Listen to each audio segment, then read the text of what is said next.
કાળનો પ્રવાહ અવિરતપણે વહેતો જાય છે, ક્યારે પણ એ અટકતો નથી.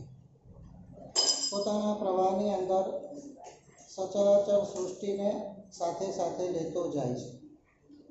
કોઈ પણ સચિત વસ્તુ હોય કે અચિત વસ્તુ હોય, સજીવ વસ્તુ હોય કે નિર્જીવ વસ્તુ હોય, એ કાળના પ્રવાહની અંદર ઢસડાતી હોય છે. અને કાળનો એક સ્વભાવ છે, જૂનાને નવું કરે અને નવાને જૂનું કરે. આ કાળની જીવ વિચારમાં વ્યાખ્યા બતાવી છે. આપણે બધા પણ જ્યારે બાળપણમાં હતા, યુવાનીમાં આવ્યા અને ઘડપણમાં આવ્યા, રૂપની અંદર કોઈ ફેર પડે, શરીરની અંદર ફેર પડે છે. આપણું જ જવાનીનું આપણે ફોટો જોઈએ અને અત્યારનો ફોટો જોઈએ તો એમાં ફેર પડે છે. કાળે આ બધાને ઝપટમાં લઈ લીધા. પણ આ કાળના પ્રવાહની અંદર અમુક વ્યક્તિ બહુ મહત્ત્વની થઈ જતી હોય છે, અમુક ઘટનાઓ પણ બહુ મહત્ત્વની થઈ જતી હોય છે. આજે આસો સુદ પાંચમનો દિવસ એટલે માણીભદ્રવીરનો પ્રાગટ્ય દિવસ કહી શકાય. માણીભદ્રવીર એટલે આપણા તપાગચ્છના અધિષ્ઠાયક કહેવાય. તપાગચ્છની સુરક્ષા કરનારા છે. તપાગચ્છના આચાર્ય ભગવંતો જે શાસન પ્રભાવનાના કાર્યો કરે છે એની પણ સુરક્ષા કરનારા છે, સહાય કરનારા છે. જેમ દેવાદિદેવ છે, વિતરાગ છે, એમ આવા અધિષ્ઠાયક દેવો પણ શક્તિ સંપન્ન છે. પરમાત્માની જે આત્માઓ ભક્તિ કરે છે એને એના વ્યક્તિગત જીવનની અંદર અને એના કાર્યોની અંદર એને સહાય પણ કરતા હોય છે. અધિષ્ઠાયક દેવોની શક્તિ અચિંત્ય હોય છે. અને એમાં પણ જ્યારે સમ્યક દ્રષ્ટિ દેવતાઓ હોય ત્યારે એ લોકો પોતાનું મહત્ત્વ વધારવા નથી માંગતા હોતા, પણ તીર્થંકર પરમાત્માની જે ભક્તિ કરતા હોય છે એને સહાય કરવામાં વધારે માંગતા હોય છે. જીવનની અંદર આવા ઉચ્ચ સ્થાનો એમને પ્રાપ્ત નથી થતા. રોજ આપણે વિચારીએ છીએ શાંતિનાથ ભગવાનના સ્તવનની અંદર ક્યાંક મગ્નતા આવી જાય અને એ મગ્નતા વખતે જો આયુષ્યનો બંધ પડી જાય તો આત્મા ન્યાલ થઈ જાય. માણેકશાના જીવનની અંદર પણ આવું જ કંઈક બનેલું. એક પળ એવી આવી કે જેઓ શત્રુંજયના ધ્યાનની અંદર લીન અને તલ્લીન થઈ ગયા. મૃત્યુ આવી ગયું, મગ્નતા પણ આવી અને ખૂંખાર મૃત્યુ હતું.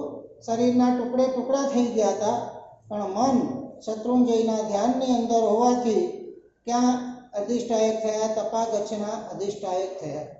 દરેકના જીવનની અંદર ઉથલ પાથલો તો આવતી જ હોય છે. દરેકની સરખાઈ એક સરખી હોતી નથી. માણેકશા એટલે ક્યાંના ખબર છે ને? ઉજ્જૈન એટલે આપણી અવંતી માળવા દેશના. આજથી 500 વર્ષ પહેલાંની આખી એક આ ઘટના છે. માતા અને પિતા, માતા પિતા ધર્મપ્રિય અને માતા જીનપ્રિય. ધર્મ સંસ્કારોથી બંને ભાવિત હતા. માતા પિતાના જે સંસ્કારો હોય એ સંતાનની અંદર આવે. એક દીકરો થયો, માણેકશા નામ આપ્યું. ધર્મ સંસ્કારોથી વાસિત થયો. ગુજરાતીમાં આપણે કહેવત છે, કુવાડામાં હોય તો અવાડામાં આવે. આપણે રામ બનવું ના હોય અને દશરથ બનવું ના હોય અને દીકરાને રામ બનાવવા હોય તો એ કોઈ કાળે શક્ય નથી. તમારા સંતાનોની તમારા જીવનના આચરણ ઉપરથી અસર થતી હોય છે. તમે ગમે તેટલી સલાહો આપશો, ઉપદેશો આપશો, પણ એના જીવન તમારા જીવનના જો ઠેકાણા નહીં હોય તો તમારા સંતાનો ઉપર એની કોઈ અસર નહીં થાય. માતા પિતાના સંસ્કાર બહુ ઘેરા હતા. માણેકશાની અંદર પણ આ સંસ્કાર આખાને આખા ગયા અને પોતે પણ ધર્મથી વાસિત થયો, સંસ્કારથી વાસિત થયો. દોમ સાહેબી હતી, કોઈ જાતની પ્રતિકૂળતા હતી નહીં. પણ એક વાત સમજી રાખજો કે આ કર્મસત્તાને આપણું સુખ, આપણી અનુકૂળતા, આપણી શાંતિ ગમતી નથી. આ દૂધપાકના તપેલાની અંદર એસિડ ના નાખે ત્યાં સુધી આ કર્મસત્તાને ચેન પડતું નથી. કોઈ પણ જીવ હોય, ગમે તેવો સુખી હોય, ગમે તેવો શક્તિ સંપન્ન પણ કેમ ન હોય, પણ એના જીવનની અંદર જ્યારે કાર્મિક ઘટનાઓ ઘટતી હોય છે ત્યારે માણસ હલી જતો હોય છે. બધાને બધા પ્રકારનું સુખ એક સમયે ક્યારેય પણ મળતું નથી અને મળે તો લાંબુ ચાલતું પણ નથી. એક ઘટના એવી ઘટી જાય કે બધા સુખને ઝેર કરી નાખે. અહીંયા પણ પૈસો જબરજસ્ત હતો, સુખ હતું, અનુકૂળતા હતી, બધું હતું, પણ અચાનક આ માણેકશાના જે પિતા હતા એ ઓફ થઈ ગયા. માતાના આખા ઘરનું છપરું જાણે ઉડી ગયું. માતાને સખત આઘાત લાગ્યો. એને એમ થયું કે પિતા તો એના ગયા છે, હવે આ બાળકની સંસ્કરણની માતા પિતાની બંને જવાબદારી મારી છે. માતા પોતાનો બધો સ્વાર્થ ભૂલી અને દીકરાના સંસ્કરણની અંદર લાગી પડી. એક ગુરુ પણ સુંદર મજાના મળી ગયા જેનું નામ હતું આનંદ વિમલ સુરી. જીવનમાં એક ગુરુની આવશ્યકતા બહુ જ જરૂરી છે. આપણે જ્યારે અંધારામાં અટવાતા હોઈએ, ઉન્માર્ગમાં અટવાતા હોઈએ, કુવિચારધારાઓમાં અટવાતા હોઈએ, આપણા મગજના ઠેકાણા નથી. આપણું મગજ ગમે ત્યારે સમજા ઓલું બેર મારી જાય એવું છે, ગમે તેવા વિચારો કરી જાય એવું છે, ગમે તેના સત્સંગ અને સંસર્ગની અંદર આવે એનાથી ભાવિત પ્લાવિત થાય એવું છે, ગમે તે રીતે ઉન્માર્ગમાં ઢસડાઈ જાય એવું છે. એના માટે એક ગુરુ તો માથે જોઈએ ને જોઈએ. માત્ર ગુરુને માથે રાખવાથી કામ નથી ચાલતું. એમને આપણું જીવન સમર્પિત કરી દેવું પડે. શ્રદ્ધાની સાથે, બ્લાઇન્ડ ફેથ, બ્લાઇન્ડ ડેડિકેશન એની સાથે તમે સમર્પિત કરો, પછી જે ગુરુની કૃપા આપણા ઉપર વરસે, ગુરુના જે વાત્સલ્ય વરસે, ગુરુના પ્રભાવથી જે જીવનની અંદર ચમત્કારો સર્જાય એની આપણે કદાચ કલ્પના પણ કરી શકીએ નહીં. બહુ જ સરસ મજાના ગુરુ આનંદ વિમલ સુરી મહારાજ એમને મળી ગયા. રોજ ધર્મના ઉપદેશ આપે અને એમણે જોયું કે આ એક વ્યક્તિ બહુ શક્તિશાળી છે.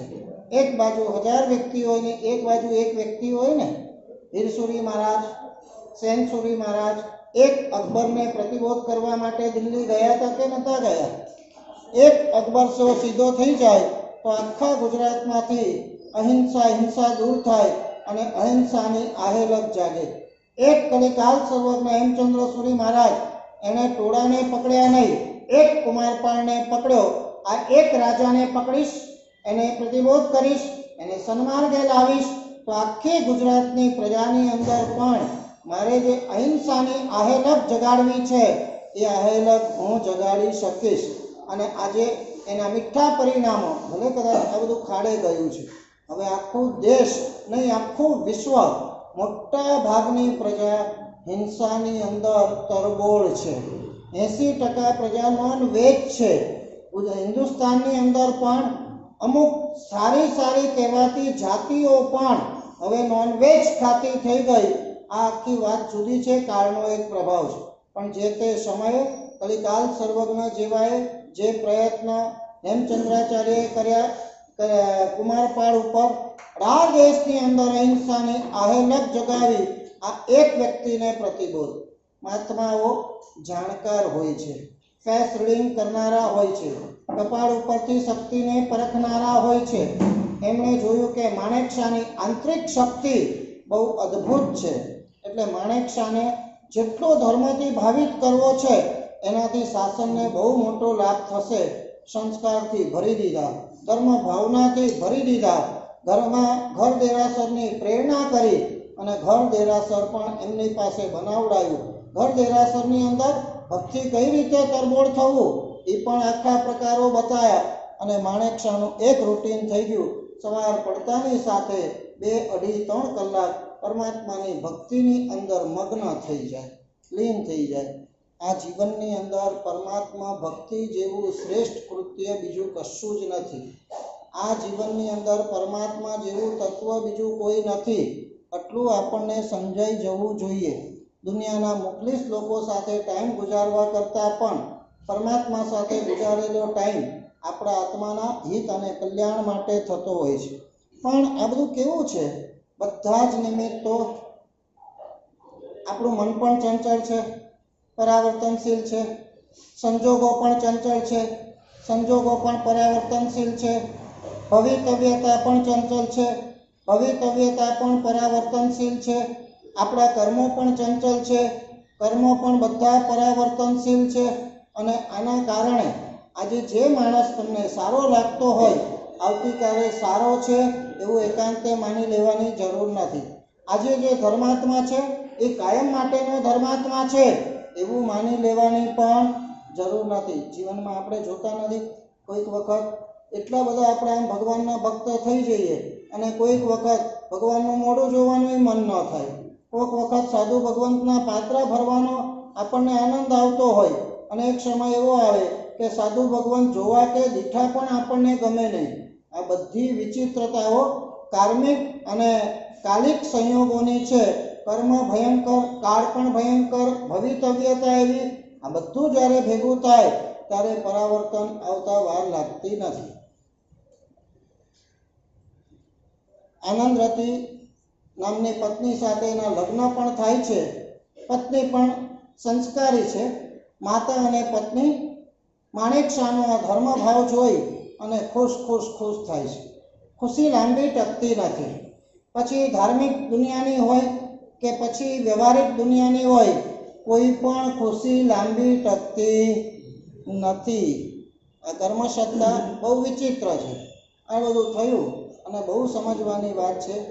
ગુરુનો સત્સંગ અને સંપર્ક જ્યાં સુધી છે ને ત્યાં સુધી આત્મા સજગ છે. આ બાજુ થયું એવું કે આનંદ વિમલ સુરી મહારાજ એમને વિહાર કરવાનું થયું અને આ બાજુ વિહાર કર્યા એટલે અમને ઉપદેશ બંધ થઈ ગયો. પેટ્રોલ રોજ પૂરવું પડે, પેટ રોજ ભરવું પડે, ઘડિયાળને ચાવીઓ પણ રોજ આપવી પડે. તો જ એવી રીતે આ જીવ એવો છે કે એને સતત અને સતત જ્યાં સુધી કેવળ જ્ઞાન થાય નહીં ત્યાં સુધી એને પ્રેરણાની જરૂર છે. કોઈ પણ આત્મા હોય, અમારા ગુરુદેવ હેમચંદ્ર સુરી મહારાજ એમને પણ ગચ્છાધિપતિ જયઘોષ સુરી મહારાજ વારંવાર પ્રેરણા કરતા હતા, વૈરાગ્યવર્ધક ગ્રંથો વાંચો, તમે આ ગ્રંથ વાંચો, તમે આ ગ્રંથ વાંચો, તમે આ ગ્રંથ વાંચો. કેમ ભાઈ? આટલા મોટા આચાર્ય છે, 65 વર્ષનો પર્યાય છે, એમને કંઈ કહેવાની જરૂર ખરી?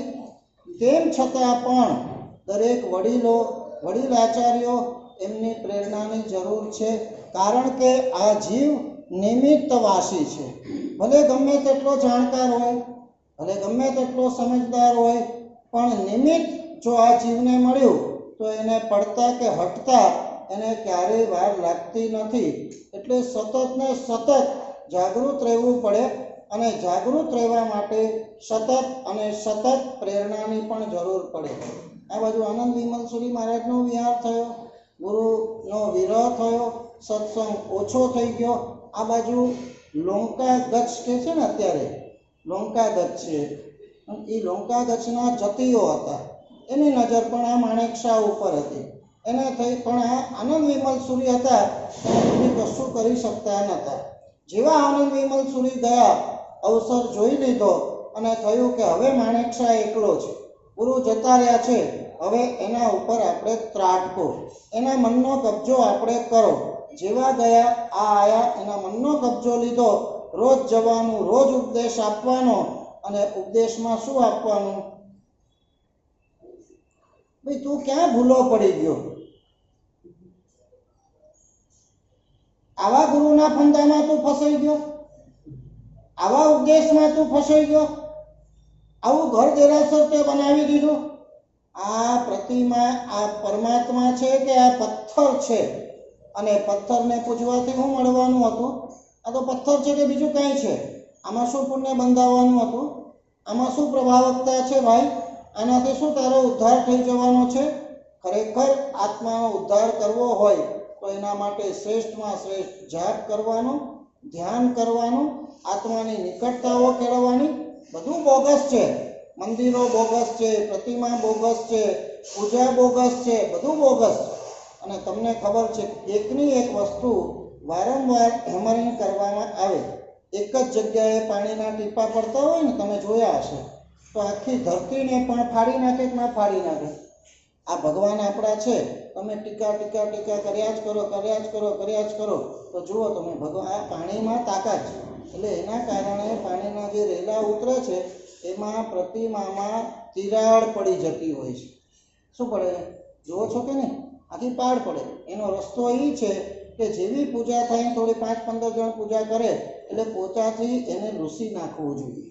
નહીં તો પાણીની એક ગેબી અસર છે, વારંવાર એમાં પડે એટલે પ્રતિમાને પણ ફાડી નાખે, પથ્થરને પણ ફાડી નાખે, જમીનને પણ ફાડી નાખે. અને ગુજરાતીમાં પણ આપણે કહેવત છે કે એકનું એક જૂઠ તમે 100 વાર બોલો ને એટલે સાચું થઈ જાય. અંગ્રેજીમાં જેને હેમરિંગ કહેવાય છે. હેમરિંગ કરતા રહો. અત્યારે તમારા મગજમાં આ બધા કંપનીઓવાળા અને પ્રોડક્ટવાળા હેમરિંગ કરે છે. વિજ્ઞાપનો, જાહેરાતોનું હેમરિંગ. હેમરિંગ જાહેરાતની જરૂર કોને પડે ભાઈ? સચ્ચાઈ હોય, સારો માલ હોય, એને જાહેરાતની ક્યાંય જરૂર નથી. ગુલાબને કંઈ જાહેરાત કરવાની જરૂર નથી. મારી પાસે આવો અને મને સૂંઘો તમે. એના સુવાસથી, એની સુગંધથી લોકો આપોઆપ ખેંચાય છે. પણ જાહેરાત એટલા માટે કરવી પડે છે કે એમાં દમ નથી, માટે જાહેરાત વધારે કરવી પડે. જ્યાં પોકળતા હોય, જ્યાં સચ્ચાઈ ઓછી હોય, ત્યાં જાહેરાત વધારે કરવી પડે. અને 1 વાર, 2 વાર, 3 વાર પેલી વાત આવે છે ને, વધારે તો આપણે કેવું નથી, સમય બી ઓછો છે. બોલો હું બકરી લઈને જતો તો બામણ, અને સામેથી ચોર આવ્યા. અરે હાય હાય, તું આ બામણ થઈને આ ગધેડું ઉચકીને જાય છે, આ ગધેડું ઉચકીને જાય છે. ગોઠવેલી આખી ટીમ. થોડો 5 કિલોમીટર પાછો જાય એટલે બીજો ચોર, અરે આ ગધેડું હતું. શું? બકરું હતું. ઓલાને થયું કે આ બકરું છે કે ગધાડું છે? ભાઈ હવે બકરું છે એને ખબર છે, પણ એ 5-15 ચોટ્ટાઓ મળ્યા અને એક સરખું હેમરિંગ કર્યું. એને થઈ ગયું કે બધા ખોટું ના બોલે, કદાચ એક વ્યક્તિ ખોટું બોલે, 2 ખોટું બોલે, 12 ખોટા બોલે, પણ આ બધા ખોટું બોલે. હકીકતમાં મારો કંઈક ભ્રમ લાગે છે. પોતાની સચ્ચાઈ હતી, પણ રોંગ હેમરિંગ. 100 વાર તમે બોલો એટલે એ સાચું થઈ જાય. અહીંયા પણ આ જ થયું. લોંકા ગચના જતીઓએ આનું મગજ ફેરવી નાખ્યું. બહુ સાવધાની રાખજો, મગજને ઠેકાણે રાખજો. ગમે ત્યાં આડાઅવડા ભરમાઈ ના જતા, નહીં તો માર્ગ ભ્રષ્ટ થઈ જશો. અહીંથી પણ ભ્રષ્ટ, ત્યાંથી પણ ભ્રષ્ટ. નહીં ઘરના, નહીં ઘાટના. અમે આવા હજારો કિસ્સા જોયા છે. ભાઈ આટલી પૂજા કરી, ભગવાનની ભક્તિ કરી, શું આપણું વળ્યું? એના કરતાં ધ્યાન કરો, આત્માનું ધ્યાન કરો. આત્માનું ધ્યાન કરવા ગયા, આત્માનું ધ્યાન થયું, ન અનુષ્ઠાનો કરી શક્યા, બાવા 2 બાજુથી ભ્રષ્ટ થઈ ગયા. અહીંયા આ જ દશા થઈ. પૂજા બંધ કરી, ધર્મ બંધ કર્યો.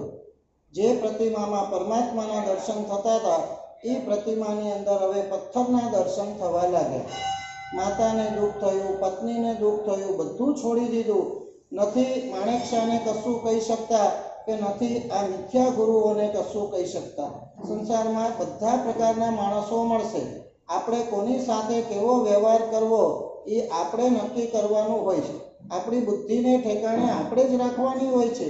સચ્ચું શું અને ખોટું શું આપણે નિર્ણય કરવાનો હોય છે.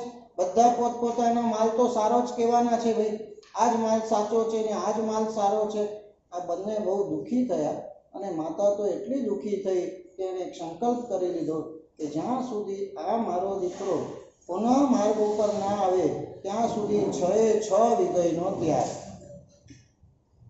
કઈ માતા આજે આવી મળવાની કો મને થાય? પરીક્ષામાં ફેલ થાય તો માતાને દુઃખ થાય, દીકરાને કઈ રોગ આવે તો માતા દુઃખી થાય, ઓછા માર્ક આવે તો માતા દુઃખી થાય. પણ દીકરો ધર્મથી ભ્રષ્ટ થતો હોય, ધર્મ ન કરતો હોય, અધર્મ કરતો હોય, ગમે ત્યાં હેલફેલ કરતો હોય, ગમે તેની સાથે અફેરો રાખતો હોય ત્યારે માં દુઃખી થાય ખરી. આ મારો દીકરો મારી ભૂખે આવ્યો છે, મારા ઘરમાં આવ્યો છે અને મારા ઘરમાં આવ્યા પછી દુર્ગતિમાં ન જવો જોઈએ એવી કઈ માને ચિંતા છે? જીન પ્રિયા આ એક માતા, ધર્મ માતા હતી. મારો દીકરો સંસ્કાર વિહોણો થઈ જાય, ભક્તિ વિહોણો થઈ જાય, ધર્મ વિહોણો થઈ જાય, ઉન્માર્ગમાં ચાલી જાય, આ તો કેમ ચાલે? પણ હેમરિંદ એટલું બધું પાવરફુલ હતું કે માતા કશું કહી શકતી નથી. સમય બધા દુઃખોની દવા છે. જ્યારે કોઈ ઉપાય ન મળે ત્યારે સમય પસાર થવા દેવો પડે. માતાએ પણ જોયું કે અત્યારે બોલવામાં સાર નથી. દિવસો પસાર થયા. આનંદ વિમલ સુરીના ગુરુ હતા હેમ વિમલ સુરી, એમનું ત્યાં આવાગમન થયું. ઉદ્યાનમાં બહાર છે, સમાચાર મળ્યા છે. હેમ વિમલ સુરી એટલે દાદા ગુરુ થાય. શું થાય? દાદા ગુરુ. એક સમય એવો હતો કે ગુરુનું નામ પડતા ગળગળા થઈ જતા હતા. 3.5 કરોડ રૂવાડાની અંદર મારા ગુરુ મારા ગુરુ મારા ગુરુ થતા હતા. મારા ગુરુનો મારા ઉપર કેટલો અનહદ ઉપકાર છે, આવો અહોભાવ આ ગુરુઓ ઉપર થતો હતો. કોઈ પણ ગુરુને જોઈ મહાવીરની પછેડી પહેરી છે એની ભક્તિ કરવા માટે ગાંડાને ઘેલા થઈ જતા હતા. સમયની બલિહારી તમે જુઓ. આજે ગુરુ દીઠા જોવા ગમતા નથી.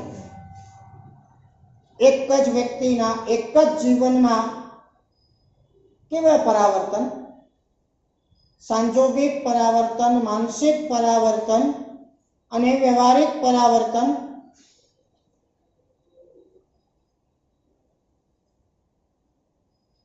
માતા કહે છે આપણા દાદા ગુરુજી પધાર્યા છે ઉદ્યાનમાં, ચાલો આપણે દર્શન કરવા જઈએ. તમારે જવું હોય તો જાઓ, મારે કંઈ આવવું નથી. માણેકશાહને થયું કે માનો આ પેતરો લાગે છે. માએ જ ગુરુને બોલાવ્યા લાગે છે મને સીધો કરવા માટે. હું ઊંધો છું ને?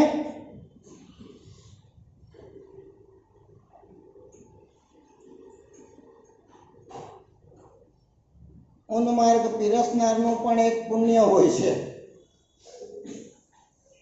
ખોટી વાતો ફસાવનારનું પણ એક પુણ્ય હોય છે. એકવાર ખોટી વાત ફસાયા પછી મગજમાંથી નીકળે નહીં, એનું પુણ્ય જ કહેવાય ને, જતીઓનું. એકદમ ઠોસ થઈ ગયા. ના, આ જતીઓ કહે છે એ બરાબર જ છે, આ પથ્થર છે, આ પ્રતિમા છે જ નહીં, પરમાત્મા છે જ નહીં, આને પૂજવાથી શું મળવાનું છે? માને એક જ ચિંતા છે, દીકરો ફરી પાછો સન્માર્ગે આવી જાય, મારે બીજું કશું જોઈતું નથી. મારું એવું પુણ્ય નથી, મારી એવી તાકાત નથી કે હું દીકરાને સમજાવી શકું. આ પુણ્ય માત્ર ગુરુનું છે.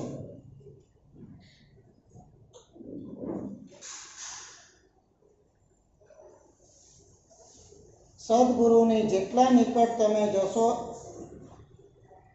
એટલું તમારું આત્મકલ્યાણ નિકટ બનશે. સદગુરુથી જેટલા તમે અળગા જશો એટલા સંસાર તમારા વધારતા જશો. તમે સંસારમાં ભટકતા ભટકતા એક ગુરુનો હાથ પકડવો બહુ જરૂરી છે. અને પકડ્યા પછી ગમે તેવા સંજોગો આવે, ગમે તેવી ઘટનાઓ ઘટે, આપણે એમાંથી વિચલિત ન થઈએ શ્રદ્ધાથી, એ પણ ખૂબ બહુ જરૂરી છે. ડગલે ને પગલે, નહીં તો તમને મિથ્યા મતીઓ મળવાના, બધા પોતાની દુકાનો ચલાવવાના, ઘટનાઓ ઘટવાની, બધા પોતાની વાતને સાચી પુરવાર કરવાના. ગોસાળો પણ પોતાની વાતને સાચી કહેતો હતો કે નહોતો કહેતો? શું કહેતો હતો? ના, ભગવાન સાચા નથી, હું સાચો છું. ભગવાન કહે છે કડે માણે કડે, નોટ. ક્યાંથી ભાઈ? કામ પૂરું થાય પછી પૂરું થયું કહેવાય. હજી કામ ચાલતું હોય ને પૂરું થયું થોડી કહેવાય. ભગવાનની વાત બરાબર નથી, હું કહું છું એ બરાબર છે. ભગવાનના કાળમાં પણ 363 પાખંડીઓ હતા કે નહોતા? સેંકડો મતાંતરો હતા કે નહોતા? અને આ મતાંતરોની ચુંગાલમાં જે ફસાઈ જાય, બિચારા ધર્મ સમજીને પણ અધર્મના માર્ગે આગળ વધે અને પોતાનો સંસાર વધારી દેશે. તારે જવું હોય તો જા, હું આવવાનો નથી. આઘાત લાગ્યો. એક વખત 24 કલાક 3.5 કરોડ રૂવાડામાં ગુરુ ગુરુ ગુરુ ગુરુનું રટણ કરનારો આત્મા આજે ગુરુ માટે આટલો બધો અનાદર કરે.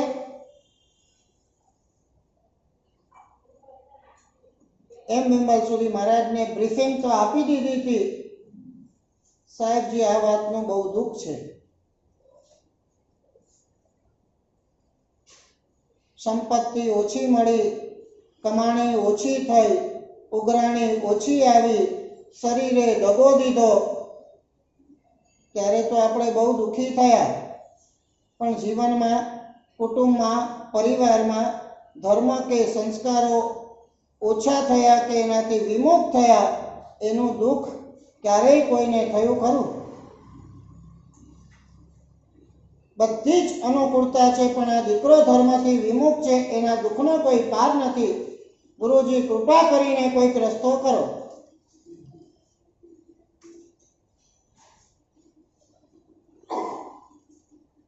ગુરુની કરુણા અપરંપાર હોય છે, પણ પરાણે વહાવતા નથી. જેને કૃપા અને કરુણા જોઈતી ન હોય એને પરાણે આપતા નથી.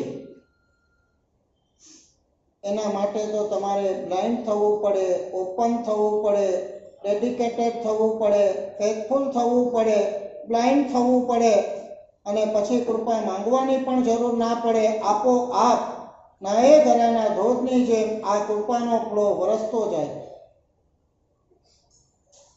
પણ ગુરુ માટે 1 પૈસા જેટલી પણ અશ્રદ્ધા, અવજ્ઞા કે આશાસના ઊભી કરી તો મર્યા સમજો તમે.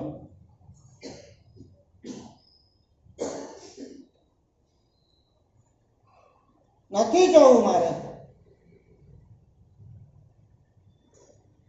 માં દુઃખી થઈ, ન જાય ત્યાં સુધી વાંધો નહોતો. માની ચઢવણીથી આ સાધુઓ મને સીધો કરવા આવ્યા છે ને, એમને સીધા કરી દઉં. માણસ જ્યારે અવળચંડો બને છે, માણસની બુદ્ધિ જ્યારે ભ્રષ્ટ થાય છે, ત્યારે શું કરી બેસે છે. સાધુ મને સીધો કરવા આવ્યા છે ને, હું સાધુને સીધા કરી દઉં.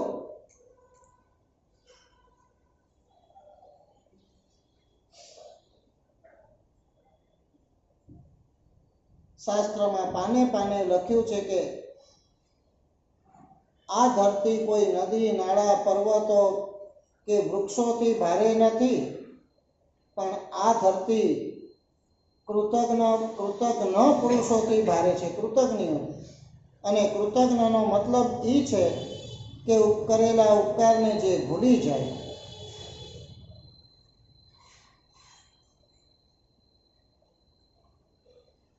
એટલા બટિયા આપણે નાની ઘટનામાં બધા ભૂતકાળના ઉપકારો ભૂલી જવાના.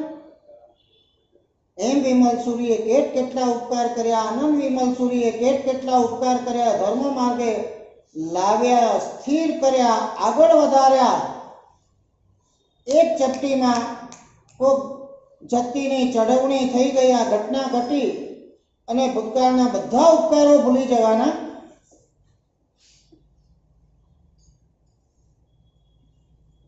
વિપરીત ભવિતવ્યતા.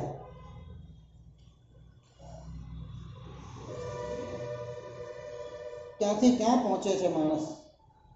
રાતના ઉપાશ્રયમાં જાય, સાધુઓ પોતાના ધ્યાનની અંદર મગ્ન હોય, ક્ષમતા રસની અંદર નિમગ્ન હોય, મૌન સાધના કરતા હોય અને એના ઉપર કોઈ પણ જાતના નિમિત્ત વગર સાધુએ એમનું કશું બગાડ્યું નથી, છતાં એમના ઉપર લાલ ઘૂમ થઈ જાય, ભયંકર ગુસ્સો કરે, મશાલ બળતી લાવે અને સાધુની દાઢી પાસે મૂકીને સાધુની દાઢીઓ સળગાવે. બોલો ક્યાંથી ક્યાં પહોંચ્યા.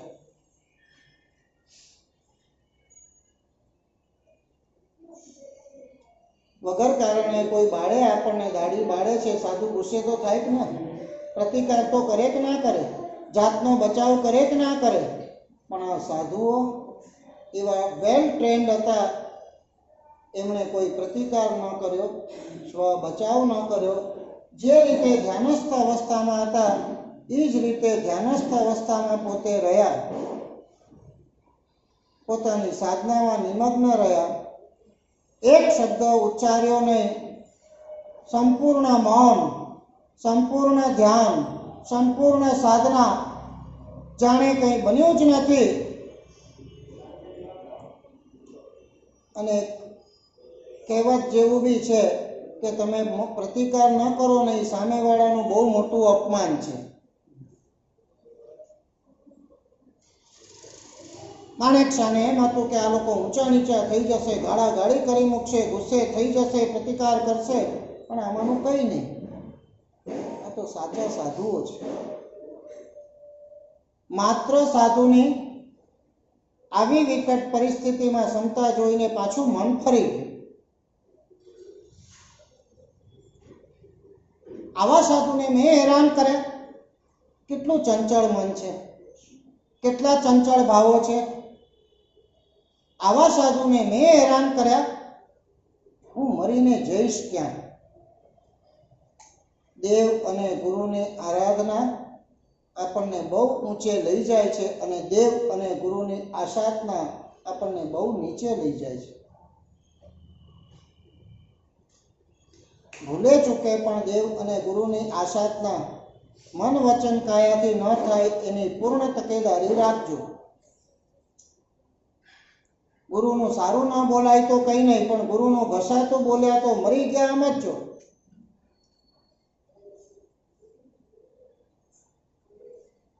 લાઈવ ઘટના છે, બે જ લીટીમાં કહું છું. એક ભાઈ હતા, કોઈ સાધ્વીજી મહારાજે માતૃ પઠવ્યો હશે, એમણે જોયું હશે અને લાલ ચોળ થઈ ગયા ગુસ્સામાં, ઠેલ ઠેલ બોલવા માંડ્યા. કોઈ ભાન છે નહીં, આ સાધુ સાધ્વીઓ ગમે ત્યાં માત્રા પઠવી દે છે. દિલીપભાઈ થોડા જ દિવસની અંદર જીભનું કેન્સર થઈ ગયું. લાઈવ કહું છું, નામ ને લોકેશન નહીં કહું, અહીંનું જ છે, પારડી એરિયાનું. બોલતી વખતે આપણને વિચાર નથી આવતો, ગુસ્સામાં આંધળા થઈ જઈએ છીએ, ભાન ભૂલી જઈએ છીએ. આના પરિણામ શું આવશે એનું આપણને ભાન નથી, પણ કર્મસત્તા એમ કે છે જેવું તમે કરો છો બરાબર એનાથી વિપરીત તમને એવું જ ફળ મળશે. જે જીભથી તમે સાધુની નિંદા કરી છે એ જ જીભનું કેન્સર તમને ભેટમાં મળશે.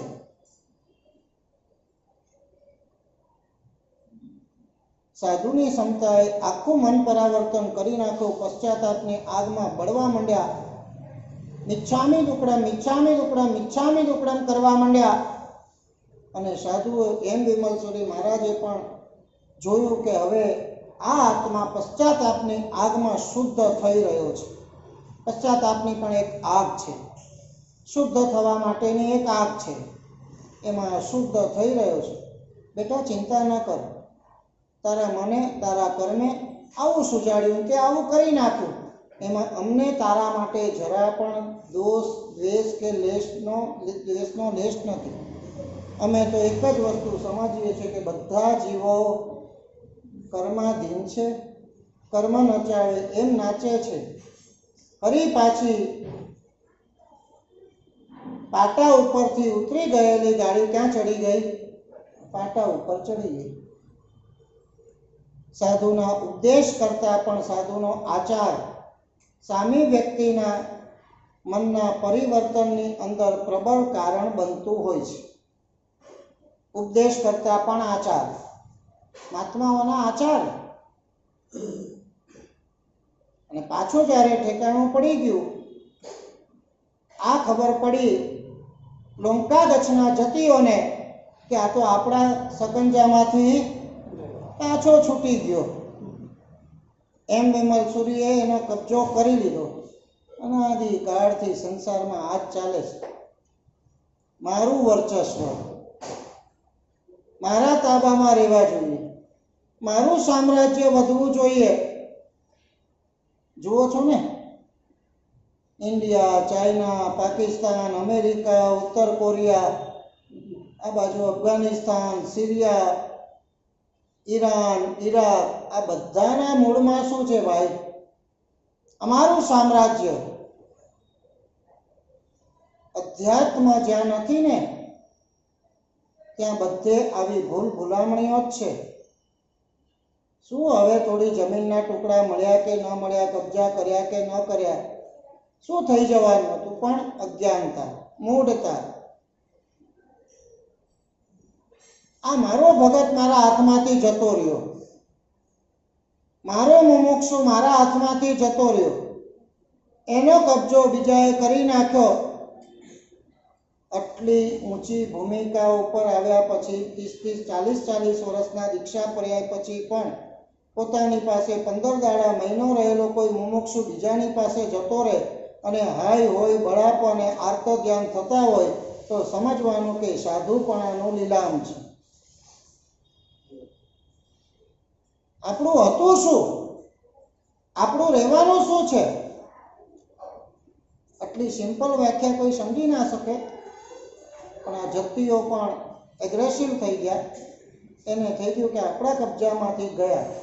સાધના કરી એમણે કાલ ભૈરવની, મેં કીધું ને દેવતાઓ હોય છે, એમની શક્તિઓ હોય છે. દેવતાઓ પણ બે પ્રકારના હોય છે. એક શિષ્ટ પણ હોય, એક દુષ્ટ પણ હોય. એક સમ્યક દ્રષ્ટિ પણ હોય, એક મિથ્યા દ્રષ્ટિ પણ હોય. એક સારા કામમાં મદદ કરનારા હોય, એક ખોટા કામમાં મદદ કરનારા પણ હોય. આ કલિકાલમાં છે ને મોટે ભાગે દુષ્ટ દેવતાનું સામ્રાજ્ય વધારે હોય. શિષ્ટ દેવતાઓ એની શક્તિ ઓછી કામ કરે આ દુષ્ટ દેવતાઓની સામે. કાળનો પ્રભાવ છે. એમને સાધ્યાને કીધું કે હેમ વિમલ સૂરીએ મારો માણેકશા પડાવી દીધો છે. આ હેમ વિમલ સૂરીને એના બધા સાધુઓનું નખોદ વાળી નાખ. શું કે છે? પોતાના નજીવા સ્વાર્થ ખાતર માણસ આજે શું કરી બેસે છે. ગઈકાલે વાત નથી કરી ઓલી બેંગ્લોરની છોકરીની? નજીવો સ્વાર્થ.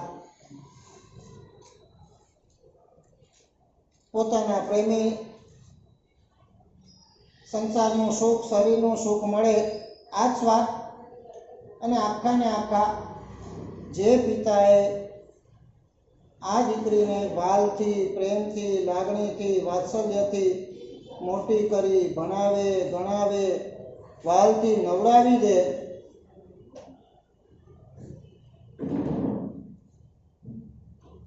અને આ હદે પિતાની હત્યા કરે. પાપ છુપાયું છૂપતું નથી. પકડાયા, જેલમાં છે, આજે મસ્ત મજા કરે, જેલની હવા ખાય છે. પણ કહેવાનો મતલબ માણસ પોતાના નિજી અને બહુ થોડા સુખની ખાતર કેટલા ભયંકર કૃત્યો કરો. આજે પણ નથી જોતા? ખાલી 1,00,000-2 લાખ માટે સોપારી આપીને ઉડાવી દેતા.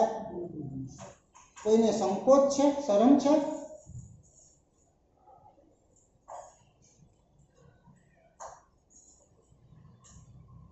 એમ વિમલ સુરીના બધા સાધુઓને ઠેકાણે પાડી દો. સાધનાથી નિયંત્રિત થયેલા દેવતાઓ, દુષ્ટ દેવતાઓએ બધા સાધુના શરીરમાં પ્રવેશ કર્યો. જાણીને તમને આશ્ચર્ય થશે કે 10 સાધુ ત્યાંને ત્યાં કાળ ધર્મ પામે. એમ વિમલસુરીની ચિંતા વધી ગઈ. એને થઈ ગયું કે આ કાળ ભૈરવ આમને આમ જો સાધુના શરીરમાં પ્રવેશીને ઉપદ્રવ કરતો રહેશે તો સાધુ બધા સપાચટ થઈ જશે. શાસનને કેટલું નુકસાન થશે, ભાવિને કેટલું નુકસાન થશે. સૂર્ય મંત્રની સાધના કરી, સમ્યક દ્રષ્ટિ દેવતાઓના આહ્વાન કર્યા, બધાને બોલાયા. જાણીને તમે હેરાન થઈ જશો, આશ્ચર્ય થશે.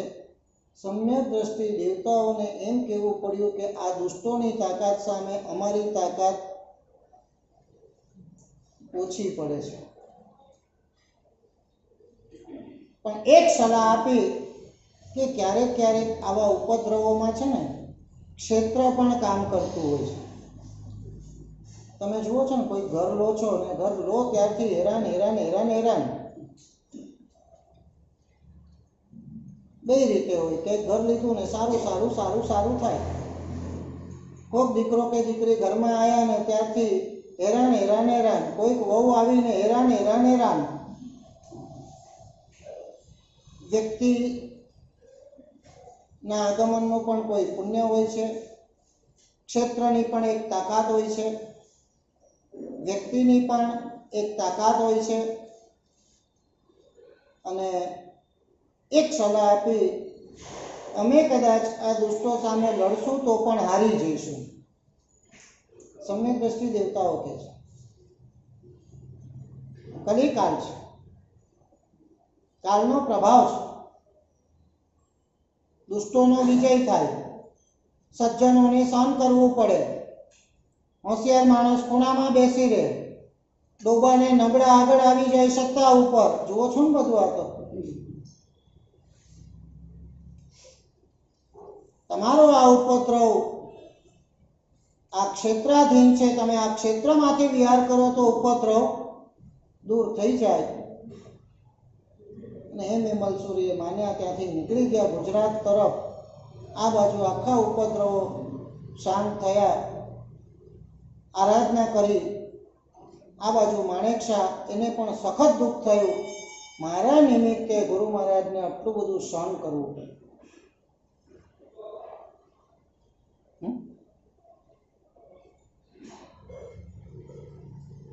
જીવનમાં જે ગુરુએ આપણા ઉપર ઉપકાર કર્યો છે એ ગુરુને દિવસમાં આપણે કેટલી વાર યાદ કરીએ? કેટલી વાર? જે ગુરુ વગર ઉદ્ધાર છે? તમારી જાતનો ઉદ્ધાર તમે જાતે કરી શકો એવું સામર્થ્ય તમારું છે?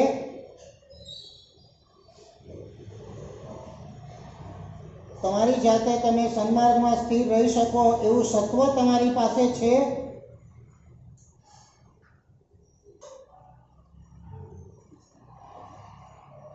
આટલા વર્ષના ચારિત્ર પર્યાયો થયા, આચાર્ય પદવી સુધી પહોંચ્યા, તો આજે પણ અમને એમ લાગે છે ગુરુ વગર જીવવું નકામું છે.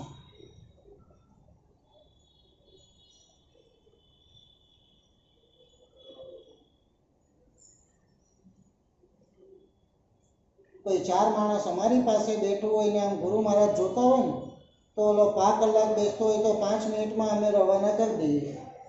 અને જે 2-4 સાધુઓ અલગ અલગ છૂટા સ્વતંત્ર ચોમાસું કરવા જાય એ 5 કલાકની બદલે 2 કલાક કરે તો એમને રોકનાર, ટોકનાર, પૂછનાર કોણ?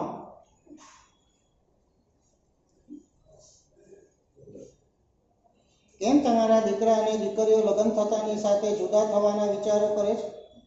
સ્વતંત્રતા જોઈએ છે. પરાધીનતા કોઈને ખપતી નથી, પણ સુરક્ષા સ્વતંત્રતામાં નથી, સુરક્ષા પરાધીનતામાં છે. આજે અમારા જીવનમાં એવા હજારો પ્રસંગ બન્યા છે કે જો આ ગુરુની હાજરી ન હોત તો અમારું શું થાત, એ વિચાર અમને રડાવી મૂકે છે. માત્ર ગુરુની હાજરીએ કેટલા બચાયા. ક્યારેક ગુરુના ટોણાએ બચાયા, કેણે બચાયા, સલાહે બચાયા, પ્રેરણાએ બચાયા, અને ક્યારેક ઠપકાએ પણ બચાયા.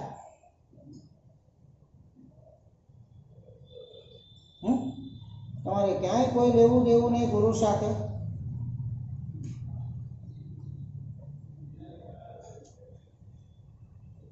આ માણેકશાહને દુઃખ તો થયું, પોતાના ધંધામાં પાછા પરોવાઈ ગયા. છેક માલવાથી પાલી સુધીના ધંધા વેપારો ચાલે. પાલી ધંધાર્થે ગયેલા, રોકાયેલા આનંદ વિમલસુરી પણ ત્યાં આવેલા. રોજ ઉપદેશ સાંભળે શત્રુંજય મહાત્મ્ય. સંગ કાઢવાની ભાવના થઈ, સંગ કાઢ્યો. પણ સંગ કાઢતી વખતે એમના 3 નિયમો હતા. સંગ છરી પાલી તો કાઢું તો ખરું, પણ આખા સંઘમાં મારે અન્નનો દાણો કે પાણી લેવાને ઉપવાસ કરીને સંગ કરવો. ચાલતા ચાલતા પેદલ ચાલીને સંગ કરવો અને મૌનપણે સંગ કરવો. એક શબ્દ બોલવાનો નહીં. 7મા દિવસે પાલનપુર આવે. સંઘની અંદર ધ્યાન નિમગ્ન હોય. રાતના સમયે ચોર લૂંટારાઓ આવે. સૌથી પહેલા પકડે કોને? પકડે? સંઘપતિ કોણ છે ભાઈ? કસાઈ હોય ને, તગડા બકરાને પહેલા પકડે. સંઘપતિ ભાડ મેળવીને ગયા તો એક તંબુમાં એકાંત, મૌન અને ધ્યાનની અંદર લીન છે. ત્રાડ નાખે છે, જે હોય તે આપી લે તારી પાસે.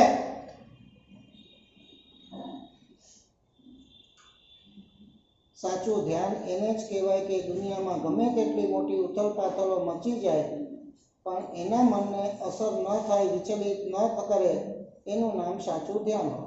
કોણ છે, શું છે, કેમ આવ્યા છે, શું બોલે છે, આ કોઈ વાતની પરવા એમને નથી. તો પોતાના ધ્યાનની અંદર અસ્ખલિત રીતે નિમગ્ન હતા. અને મેં હમણાં જ કીધું, તમે જવાબ ના આપો એ બહુ મોટું અપમાન લાગે. જવાબ ન મળ્યો એટલે ચોરોને વધારે અપમાન રાખ્યું. તલવાર ઉપાડી ધડ અને માથા જુદા કરી નાખ્યા. શત્રુંજયના ધ્યાનની અંદર હતા. ઉપવાસની સાધના હતી, મૌનની સાધના હતી. કોણ આવ્યું છે, કોણ તલવાર મારે છે, શેની માટે મારે છે, એના ઉપર મન ન ગયું. પણ મન માત્ર ને માત્ર આ શત્રુંજયના ધ્યાનની અંદર હતું ને એના જ પ્રભાવે મરીને આ તપાગચ્છના અધિષ્ઠાયક દેવ તરીકે થયા. 6ઠા વ્યંતરેન્દ્ર કહેવાય. 52 વીરો, 64 યોગિનીઓ, 20,000 સામાનિક દેવો, અત્યંત શક્તિ સંપન્ન અને તપાગચ્છના અધિષ્ઠાયક. એમ વિમલસુરી મહારાજને જાળીમાં દર્શન દીધા પાલનપુરમાં જ. ત્યાં હું અધિષ્ઠાયક દેવ થયો છું. કોઈ પણ આચાર્ય મારી સાધના કરશે તો હું એને શાસનના કાર્યોમાં જરૂર સહાય કરીશ. આવજો તમે આગલોડ, આવજો તમે ઉજ્જૈન, આવજો તમે મગરવાડા. આ 3 મારા સ્થાનો છે. અહીંયા આવીને તમે અઠ્ઠમ કરજો અને અઠ્ઠમ કરીને મારી સાધના કરશો તો હું તમને અચૂક સહાય કરીશ. આવું વચન તપાગચ્છના આચાર્યને આ માણીભદ્રવીરે આપ્યું. અને ત્યારથી આજે જોઈએ છે કે આ 500 વર્ષથી આ આખી માણીભદ્રવીર એની શક્તિ, એની પરંપરા આજે આપણે પણ રાખ્યું છે ને હવનને, એમનું પૂજન નહીં. દેવાધિદેવ એક આપણા ભગવાન તરીકે આરાધ્ય છે. શાસનના કાર્યો વગેરેની અંદર એક અધિષ્ઠાયક સમ્યક દ્રષ્ટિ દેવોને માનવામાં પણ કોઈ બાધ નથી. જ્યારે માનવીય શક્તિ ખૂટે છે ત્યારે આ દેવતાઈ શક્તિનો સહારો પૂર્વાચાર્યોએ પણ લીધેલો છે. લીધો જ કે નથી લીધો? અભયદેવ સુરી મહારાજ નવઅંગને ટીકા લખતા લખતા જ્યારે કોડ થઈ ગયો, શાસનની અભરાજના થતી હતી, ત્યારે એમણે પણ સાધના કરી. પદ્માવતીને સાધી હતી કે નથી સાધી? આવા તો ઢગલાબંધ દાખલાઓ છે. આચાર્ય ભગવંતો અઠ્ઠમ કરે, ધ્યાનમાં બેસે, શાસન દેવતાને, સમ્યક દ્રષ્ટિ દેવતાને આરાધના કરે, સાધે. અને તમે માનશો નહીં, આ આચાર્ય ભગવંતોની શુદ્ધિનો પ્રભાવ એવો હોય કે એ અધિષ્ઠાયક દેવોને હાજર થવું પડે ને પડે જ. આમ હાથ જોડીને ઊભા રહે. શક્તિથી કદાચ ભલે એ લોકો વધારે હોય પણ શુદ્ધિથી સાધુ અને આચાર્યો ચડે છે એટલે શુદ્ધિ આગળ શક્તિ ચડતી નથી, પણ શક્તિ આગળ શું ચડે છે? શુદ્ધિ ચડે છે. એટલે આવા શક્તિ સંપન્ન દેવતાઓ પણ શુદ્ધિ સંપન્ન એવા સાધુ પાસે બે હાથ જોડીને માથું નમાવીને ઊભા રહેતા હોય છે, કાર્ય સેવા ફરમાવો. અને આચાર્ય ભગવંતો જે શાસનના કાર્યમાં પોતાનું અસામર્થ્ય હોય જણાવે અને આ દેવતાઓ એ કાર્યમાં પાછા સહાય કરે. એટલે આ માણિભદ્રવીર આપણા તપાગચના છે, અધિષ્ઠાયક દેવ છે, સમ્યક દ્રષ્ટિ છે, ભક્તોની ઈચ્છા પૂરી કરનારા છે, બહુ જ શક્તિ સંપન્ન છે. 52 વીરો, 64 જોગીનીઓ અને 20,000 સામાનિકો જેમની સેવામાં સતત ને સતત હાજર છે. શત્રુંજયની સાધના કરે, આદિશ્વર પરમાત્માની સાધના કરે, શાસનના કાર્યો કરે. આ બધામાં તમે માણિભદ્રવીરને યાદ કરો, એમનું ધ્યાન કરો, તો અચૂક અપ્રત્યક્ષ રૂપે આપણને લાગે કે આપણી સહાયમાં છે ને છે જ. પણ નિસ્વાર્થ ભાવ જોઈએ. જીવનમાં 3 તત્વોને આપણે આપણા વ્યવહારમાં અમલી કરવાના છે. વિતરાગ ભાવ પ્રાપ્ત કરવા માટે, પુણ્ય વધારવા માટે પરમાત્માને ભજવાના છે, દેવાદી દેવને ભજવાના છે. શાસનના કાર્યો વગેરેમાં શક્તિ જોઈએ. એના તમે માનશો ને, લગભગ તમામ આચાર્યો આ માણિભદ્રની સાધના કરતા હશે, લગભગ કરતા. એનો જાપ, એને આ બધું, કેમ કે એમને પણ શક્તિની જરૂર છે. એટલે આવા માણિભદ્રવીર જેવા દેવતાઓ અને ગુરુ, આ 3 તત્વોને આપણા જીવનમાં આપણે આત્મસાત કરવાના છે. ગુરુવાર વગેરે દિવસ છે. આસો સુદ પાંચમ એમનો પણ પ્રાગટ્ય દિવસ આજે બહુ મહિમા છે. આ હવનમાં તમે બેસજો, લાભ લેજો, આખા દિવસ એમનો જાપ કરજો. શાસનના કાર્યોમાં સહાય કરે એવી પણ પ્રાર્થના આપણે કરજો. આ વૈશ્વિક મહામારીઓ જે આવે છે, જૈન શાસન ઉપર પણ જે નુકસાનો થાય છે, સારા કાર્યકર્તાઓ કોરોનામાં મરી જાય છે, આપણે કહીએ કે આ શાસનની રક્ષા તમે કરજો. આવી પ્રાર્થના કરી અને આજનો દિવસ આ માણિભદ્રવીરના નામે, માણિભદ્રવીર ડે એમના નામે જપ, સ્મરણ વગેરેમાં ધ્યાનમાં વિતાવીએ. એ જ